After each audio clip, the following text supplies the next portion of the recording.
ঢাকার নবাবী রান্নাঘরেই জন্ম তেহারির। কম মশলা আর গাঢ় স্বাদের এক রাজকীয় পদ। আজ সেই ঐতিহ্যবাহী তেহারি আমার নিজস্ব স্টাইলে চিকেন দিয়ে তৈরি করে দেখাবো। আসসালামু আলাইকুম এভরিওয়ান, কুকিং নেজ বাই নাবিলার আরও একটি ভিডিওতে আপনাদেরকে ওয়েলকাম করছি। প্রথমে নিয়ে নিচ্ছি 3টি এলাচ, 2টি জয়ত্রী এবং হাফ জয়ফল। এগুলোকে আমি গুঁড়ো করে নেব। এখানে আমি 500 গ্রাম চিকেন নিয়েছি। চিকেনের সাথে আমি সামান্য পরিমাণ হলুদ, লবণ এবং ভিনেগার দিয়ে ভালো করে মেখে এবং প্রত্যেকটা চিকেনকে আমি এভাবে ফালি করে রাখবো যাতে মশলা ভালোভাবে ঢুকতে পারে। এরপর কিছুক্ষণ আমি চিকেনগুলোকে মেরিনেট হতে দেব। একটি ফ্রাই প্যানে সামান্য তেল নিয়ে আমি কুচি করে রাখা পেঁয়াজ দিয়ে দিব। এই পেঁয়াজগুলোকে আমি লাল লাল করে ভেজে বেরেস্তার মতো করে নেব।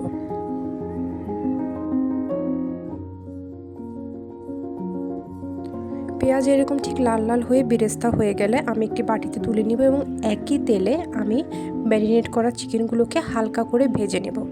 এক্ষেত্রে চিকেনগুলো বেশি ভাজার দরকার নেই, হালকা দুই পাশ হয়ে আসলে আমি একটি বাটিতে তুলে নেব। ফ্রাইং প্যানের তেলগুলো আমি একটি বড় কুকিং প্যানে ট্রান্সফার করলাম। সেই তেলে তেজপাতা, দারুচিনি এবং এলাচ দিয়ে আমি কিছুক্ষণ নেড়ে চেড়ে নেব। প্রত্যেকটির পরিমাণ আমি ডিসক্রিপশন বক্সে দিয়ে দিব।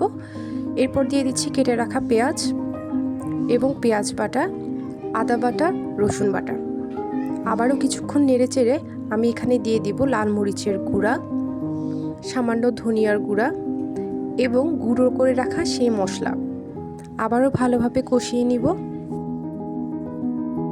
মশলাটা কিছুক্ষণ কষানো হয়ে গেলে আমি এখানে দিয়ে দেব খুবই সামান্য পরিমাণ পানি এবং একটু গরম মশলা গুঁড়া। আবারও ভালোভাবে নেড়ে চেড়ে মিক্সড করে নেব। এরপর ফেটে রাখা টক দইকে আমি দিয়ে দিব। আবারও ভালোভাবে নেড়ে চেড়ে মশলার সাথে মিক্স করে নেব। এরপর দিয়ে দিচ্ছি কাঠবাদাম বাটা এবং সামান্য পরিমাণ লবণ দিয়ে আবারও ভালোভাবে মিক্স করে নেব। মিক্স করা হয়ে গেলে এক পর্যায়ে আমি কাঁচামরিচকে ব্লেন্ডারে ব্লেন্ড করে নিয়েছি, ওই পেস্টটাও আমি এখানে দিয়ে দিব। ভালোভাবে মশলাটা কষানো হয়ে গেলে আমি ভেজে রাখা মুরগির মাংসটি দিয়ে আবারও ভালোভাবে কিছুক্ষণ নেড়ে চেড়ে নেব। সব কিছু দেওয়া হয়ে গেলে আমি ঢাকনা দিয়ে কিছুক্ষণের জন্য মুরগিটিকে ভালোভাবে রান্না করে নেব।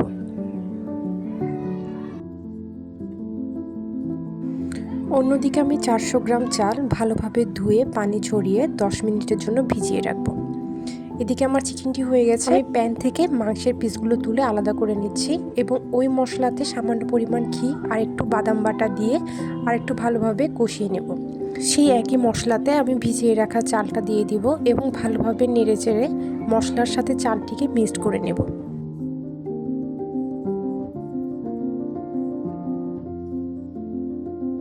চাল ভাজা ভাজা হয়ে আসলে আমি এখানে দিয়ে দিব 1 কাপ ফুটন্ত গরম পানি।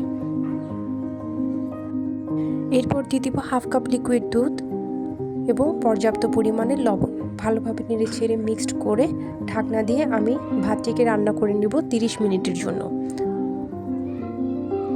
30 মিনিট পর ভাত দেখতে অনেকটা এমন হবে। এরপর বাটিতে তুলে রাখা মুরগির মাংসকে আমি ভাতের উপরে সুন্দর করে এভাবে বিছিয়ে দিব। দিয়ে দিব কয়েকটি কাঁচামরিচ। ভালোভাবে মাংস এবং ভাত নেড়ে চেড়ে মিক্সড করে নেব।